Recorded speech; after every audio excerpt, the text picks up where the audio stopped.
Happy Friday, everybody. I'm Libby, this is Julian, and together we are BoxedMeeples. So today we are talking about team games. So not just cooperative games, but games where you really do have to work together as a team to be successful.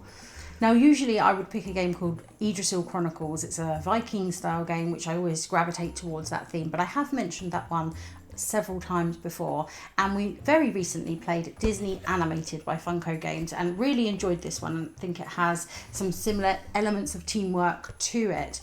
Yes, of course, you're each finishing your animation, your film, and you're needing to sort of defeat your villain within that, but you definitely have to work as a team. Each round has these calamities which you're all kind of having to contribute different things to in order to get through the round without the timer clicking up too quickly. So you definitely have to work out which of you is willing to contribute what, when, and you definitely can't be selfish in this game. You know, you might want to have, say, some background, but one of your other people around the table might need it that little bit more than you, and you do need to work out how that will benefit the team as a whole and the progression of the game as a whole, and who's best to use their special powers, who's best to use a magic token instead of maybe taking their most optimal move. And you've got to do that if you plan on winning this one, because you've really got to work as a team. Yeah, it's a tricky game. We played it with a group of people who played a lot of board games, and we played a lot of the kind of firefighting games before, and we were almost kind of programming at the end what each person around the table was going to do to be successful. Yeah, because we were just off of you know, it was touch and go whether we won or lost. So that last round, it was, you know, if we do this we'll lose, if we do that we'll lose, but there's a couple of different ways in which we could actually scrape through, which we managed to do.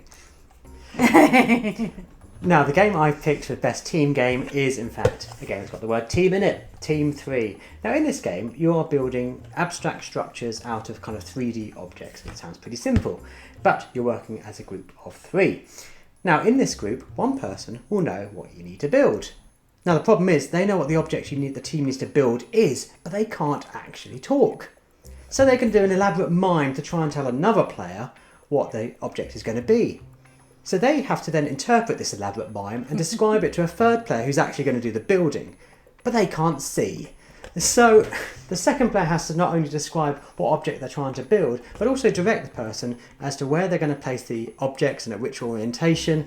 And if you don't work together as a team, you're not going to win. And when it gets really exciting is when you take 2 of these games and you have 2 teams playing at the same time, because then you have to really focus on what your instructions is and not what the opponent's instructions are, and also try and put them off as you're trying to playing it. And when it all works, it all feels fantastic. There's a tremendous sense of camaraderie as you all achieve what you were going to do, and someone's worked out what that bizarre instructions actually meant, and against all odds you've achieved something. It's a great feeling. It really is. So what team games do you like? We would love to hear from you in the comments. Any suggestions of team games, ones that you really have to come together in order to get through that win. You're gonna either win together or lose together. It's going to be death or glory. And of course, if you're new to the channel, then please do consider liking the video, subscribing, and even ringing that bell so you get the notifications whenever we have a new video come up.